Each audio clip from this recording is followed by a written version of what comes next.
السلام علیکم ورحمۃ اللہ وبرکاتہ۔ آج شروع کریں گے تختی نمبر 24 ادغام یرملون۔ تو یہ بھی تنوین یا نون ساکن کا قاعدہ ہے، تو تنوین یا نون ساکن کا چوتھا قاعدہ ہے۔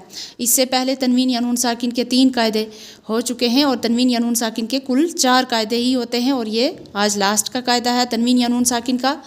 تو سب سے پہلے یاد کرنے ہیں حروف ادغام 6 ہیں، یا، را، میم، لام، واو، نون۔ ادغام کے معنی ہے ایک کو دوسرے کے اندر ملا دینا۔ تو حروف ادغام جو 6 ہیں، یا، را، میم، لام، واو، نون، تو یہ آئیں گے تنوین یا نون ساکن کے بعد۔ تو تنوین یا نون ساکن کے بعد جب یہ آئیں گے تو ان پر ادغام ہوگا، لیکن جو را اور لام ہیں ان میں سے ان پر ادغام بلا گنہ ہوگا، ادغام میں بلا گنہ ہوگا، اور باقی جو 4 ان میں سے بچیں گے، یا، واو، میم، نون، ان پر ادغام میں مع الگنہ ہوگا۔ بلا گنہ اور مع الگنہ کیا ہوتا ہے؟ بلا گنہ کہتے ہیں ناک میں آواز کو نہ لے جانا، بغیر گنہ، بلا گنہ بغیر گنہ، بغیر گنہ یعنی ناک میں آواز نہیں جائے گی۔ تو یہ 2 حروف ہیں، را اور لام۔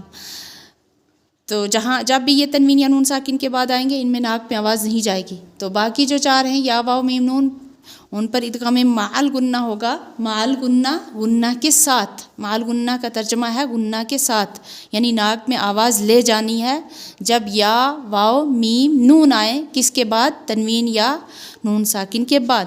اور دوسری چیز کہ ان کے اوپر تشدید ضرور ہوگی، یا حروف ادغام پر، چاہے وہ ادغام بلا گنہ کے را اور لام ہوں، چاہے یا، واو، میم، نون ہو، کچھ بھی ہو، تنوین اس کے اوپر تشدید ضرور ہوگی۔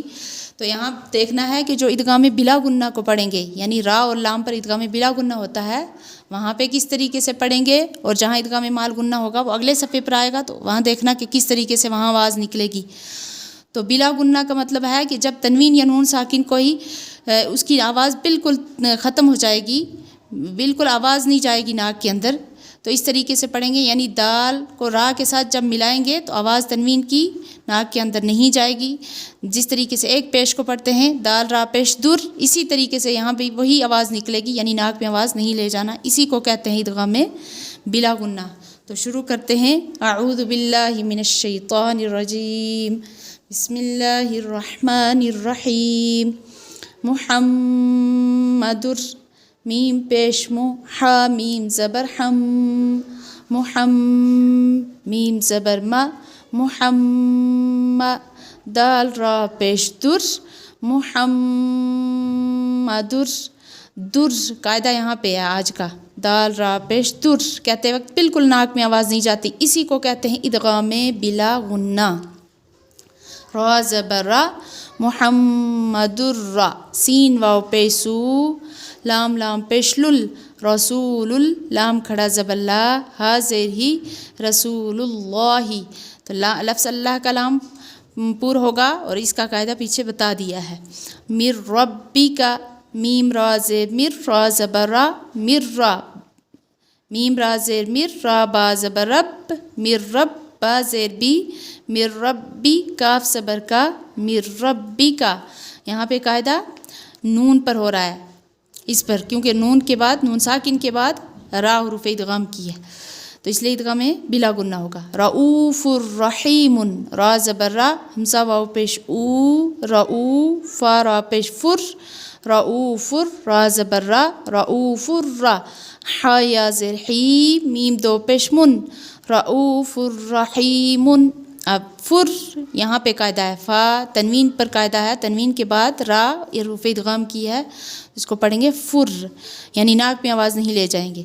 عیشۃ راضیۃ، عین یا زیر عی، شین زبر شا، عیشہ، تا را زیر تر، عیشۃ، را الف زبر را، عیشۃ را، ضاد زیر ضی، عیشۃ راضی، یا زبر یا، عیشۃ راضیہ، تا دو زیر تن، عیشۃ راضیۃ۔ یہاں تنوین پہ قاعدہ، تنوین کے بعد جو را آ رہی ہے۔